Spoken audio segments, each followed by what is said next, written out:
Good afternoon to all of you. आज हम एक नए टॉपिक के साथ शिक्षा मनोविज्ञान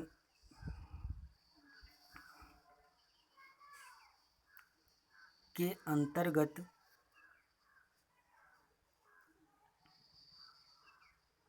आज का जो टॉपिक है फैक्टर इन्फ्लुएंसिंग डेवलपमेंट,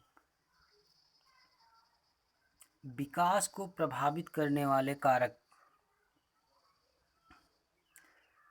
तो आज हम देखेंगे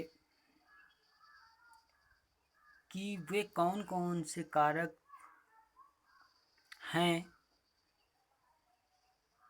जो बालक की वृद्धि और विकास, ग्रोथ एंड डेवलपमेंट को प्रभावित करते हैं। इसमें हम जब वृद्धि और विकास की बात करते हैं तो इनको प्रभावित करने वाले कारक जो हैं उनको हम मुख्यतः 4 भागों में डिवाइड कर लेते हैं। फर्स्ट, वंशानुगत कारक। सेकंड, जैविक कारक। थर्ड, वातावरणीय कारक। एंड फोर्थ और लास्ट जो है वो है हमारे शारीरिक कारक। उन सभी का मिक्सिंग समावेश यहाँ पर जो आपको देखने को मिलेगा। तो अगर हम विकास को प्रभावित करने वाले कारकों में बात करें तो फर्स्ट की अगर बात करें तो वो वंशानुक्रम। वंशानुक्रम जो हमें हमारे माता पिता से मिलते हैं, एक पीढ़ी से दूसरी पीढ़ी को जो स्थानांतरित होते हैं, वे सभी कारक वंशानुगत कारक होते हैं। ये मुख्यतः जीन और गुणसूत्रों पर निर्भर करते हैं। जैसा कि हमें पता है कि जो जीन है, जीन मुख्यतः कार्य करते हैं गुणसूत्रों के स्थानांतरण का। गुणसूत्र स्थानांतरण की जो क्रिया होती है उनको एक स्थान से दूसरे स्थान तक ट्रांसफर करने का जो कार्य है वो जीन का। तो वंशानुगत कारक में जो हमें हमारे पेरेंट्स के द्वारा मिलते हैं, मीन्स उनकी शारीरिक वेशभूषा, उनकी बुद्धि, उनकी सोचने और समझने की क्षमता, उस सभी उन माता पिता से दूसरे नवजात शिशु में ट्रांसफ़र होती हैं। उससे जो उत्पन्न होने वाला नवजात शिशु होता है वो लक्षण लगभग माता पिता के उस बालक में प्रदर्शित होते हैं। नेक्स्ट है वातावरणीय कारक। वातावरणीय कारक की बात तो करें अगर हम इन्वायरमेंटल, तो इन्वायरमेंटल कारक में वातावरण का जो एक स्ट्रक्चर होता है वहाँ, जिससे वो आफ्टर प्रेगनेंसी, बिफोर प्रेगनेंसी ये दोनों कारक वातावरणीय कारक को अगर फर्टिलाइजेशन की क्रिया के समय का जो वातावरण है, जिस इन्वायरमेंट में निवास कर रहे हैं उसके माता पिता, उसका प्रभाव जन्म लेने वाले बच्चे पर प्रदर्शित होता है, पड़ता है। अगर गंदा वातावरण है और एक स्वच्छ वातावरण है, तो गंदे वातावरण में रहने वाले माता पिता से उत्पन्न जो संतान होती है, उसमें अक्सर देखा जाता है कि उनका बौद्धिक स्तर निम्न स्तर का होता है,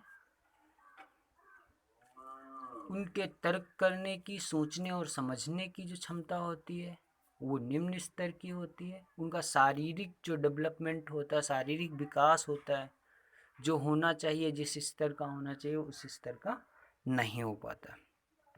जबकि जो स्वच्छ वातावरण में निवास करने वाले माता पिता होते हैं, उनसे उत्पन्न होने वाली जो संतानें हैं, वो संतान का बौद्धिक स्तर उच्च स्तर का देखा जाता है।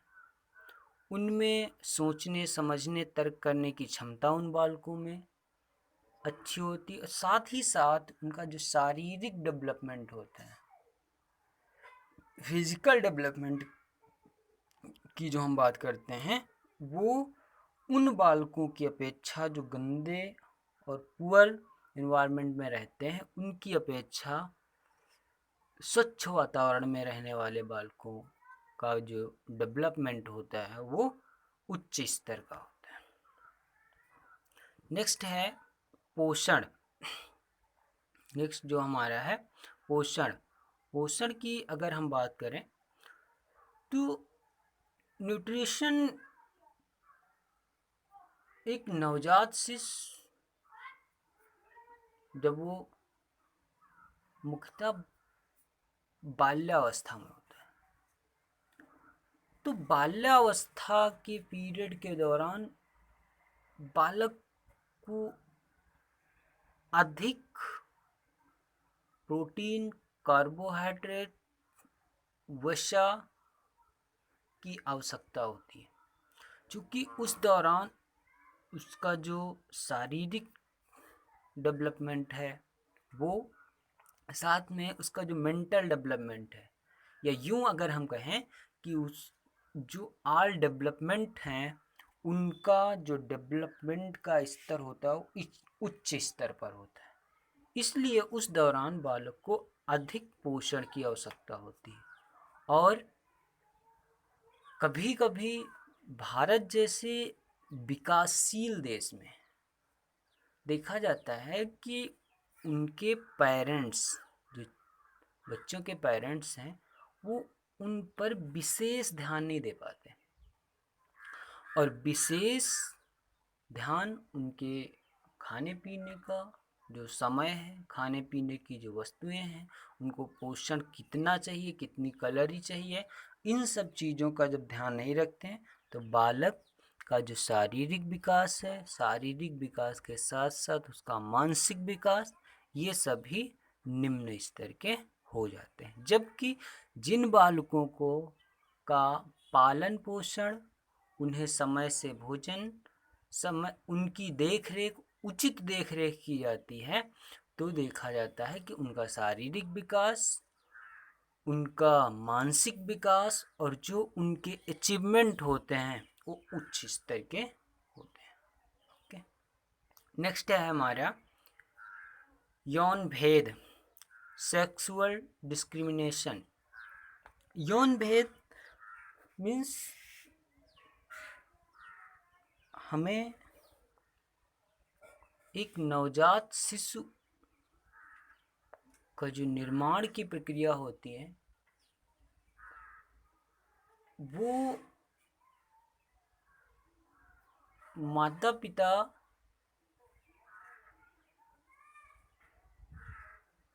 के गुणसूत्रों पर निर्भर करती है। गुणसूत्रों में आपने पढ़ा होगा कि एक्स एक्स जो कि हमारे माँ में पाए जाते हैं और एक्स वाई जो कि फादर्स में। तो ये गुणसूत्र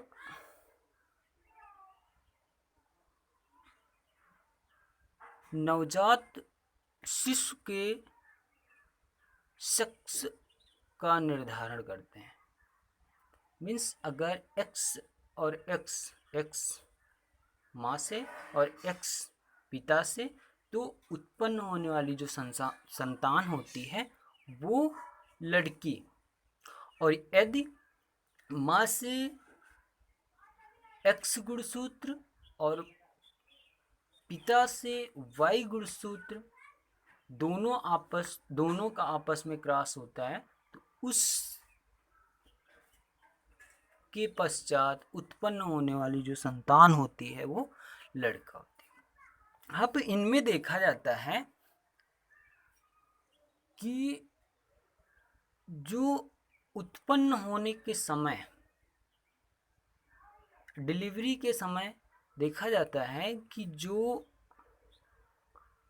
लड़के का भार लड़की के भार से अधिक होता है, लड़के का भार लड़की के भार से अधिक होता है, जबकि शैशवा अवस्था के बाद जो बाल्यावस्था होती, बाल्यावस्था के बाद किशोरावस्था होती, इन अवस्थाओं में देखा जाता है कि लड़कों की अपेक्षा लड़कियों का शारीरिक मानसिक विकास काफ़ी तेजी से होता है, जबकि लड़कों का जो शारीरिक और मानसिक विकास होता है उनमें जो शारीरिक चेंजेस होते हैं वो लड़कियों की अपेक्षा स्लो होते हैं।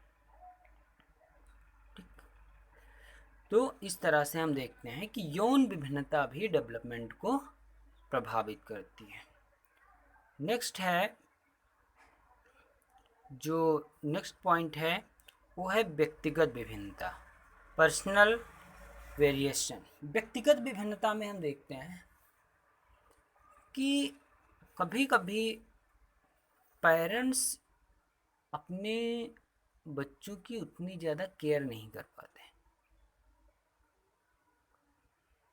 के अतिरिक्त कभी कभी बालक का जो शारीरिक ढांचा है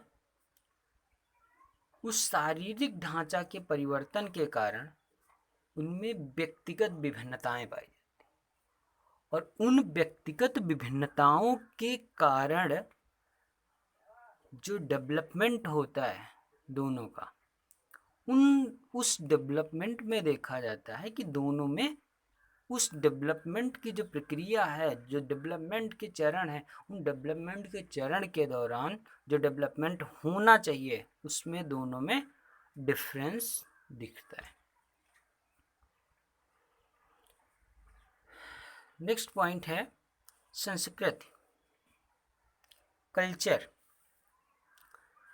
संस्कृति भी डेवलपमेंट में महत्वपूर्ण भूमिका निभाती है। हम फॉरेन कल्चर की बात करते हैं, हम इंडियन कल्चर की बात करते हैं, क्या आप कभी देखते हो कि इनमें डिफरेंस क्या है?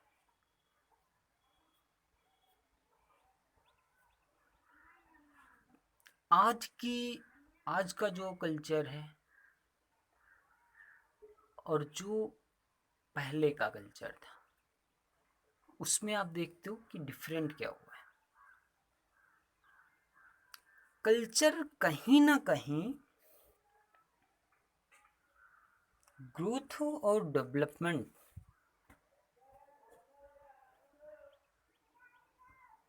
दोनों को प्रभावित करता है। संस्कृति हम विश्व गुरु कहलाए, क्योंकि हमने ग्रंथों, दर्शन और शास्त्रों का अध्ययन, दर्शन और शास्त्रों के अध्ययन से संस्कृति का विशेष संबंध, और उस दर्शन और शास्त्रों के अध्ययन के परिणाम स्वरूप जो परिवर्तन हुए, जो चेंजअप आए, उन चेंजअप को शारीरिक और मानसिक रूप में भी देखा गया। हम देखते हैं कि फॉरेन कल्चर में जो सेक्सुअलिटी होती है, सेक्सुअलिटी की जो इच्छा होती, डिजायर्स, वो युवाओं में अधिक उम्र में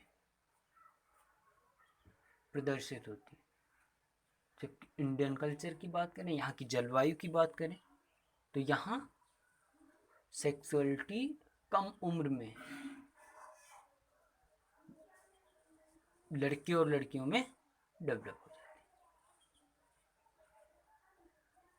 तो उसका प्रभाव उनके शारीरिक और मानसिक विकास पर पड़ता है।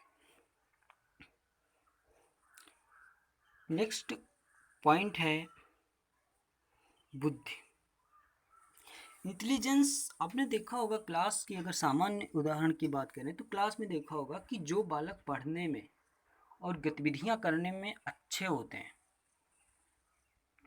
उनमें देखा जाता है कि उनका जो शारीरिक, सांवेगिक, मानसिक जो डेवलपमेंट होता है, वो उन बच्चों की अपेक्षा, उन विद्यार्थियों की अपेक्षा जो पढ़ने में कमज़ोर हैं, गतिविधियां करने में कमज़ोर हैं, उनमें उनसे जो तेज और गतिविधियां करने में एक्टिव हैं, उनका शारीरिक और मानसिक विकास देखा जाता है कि उच्च स्तर का होता है।